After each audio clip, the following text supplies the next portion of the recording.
Assalamualaikum warahmatullahi wabarakatuh.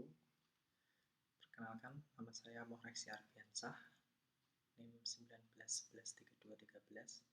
Di sini saya akan mempresentasikan yaitu tentang hukum dan budaya korupsi.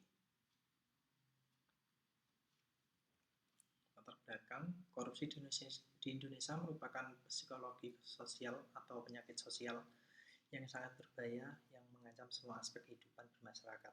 Korupsi telah mengakibatkan kerugian material keuangan yang sangat besar, namun yang lebih memprihatinkan lagi adalah terjadinya perampasan dan pengurangan keuangan negara yang dilakukan secara kolektif oleh kalangan anggota legislatif dengan dalih studi banding, uang pesangon, dan lain sebagainya di luar batas kewajaran. Rumusan masalah, apa itu korupsi? Yang pertama, yang kedua, persepsi masyarakat tentang korupsi, yang ketiga, faktor penyebab adanya korupsi, dan yang keempat, bagaimana cara pemberantasan korupsi.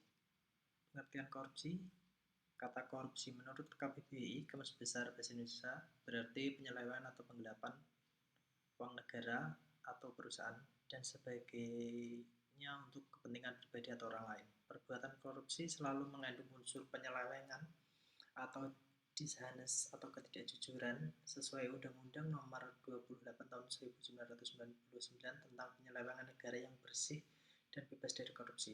Kolusi dan nepotisme disebutkan bahwa korupsi adalah tindak pidana sebagai dimaksud dalam ketentuan peraturan perundang-undangan yang mengatur tentang pidana korupsi. Persepsi masyarakat tentang korupsi. Rakyat kecil yang tidak memiliki alat pemukul guna melakukan koreksi dan memberikan sanksi pada umumnya bersikap acuh-acuh. Namun yang paling menyedihkan adalah sikap rakyat menjadi apatis dengan semakin meluasnya praktik-praktik korupsi oleh beberapa oknum pejabat lokal maupun nasional. Faktor-faktor penyebab korupsi. Yang pertama, penegakan hukum tidak konsisten. Penegakan hukum hanya sebagai make-up politik sifatnya sementara. Yang kedua, penyalahgunaan kekuasaan wewenang. Ketiga, budaya memberi upeti, imbalan atau jasa hadiah.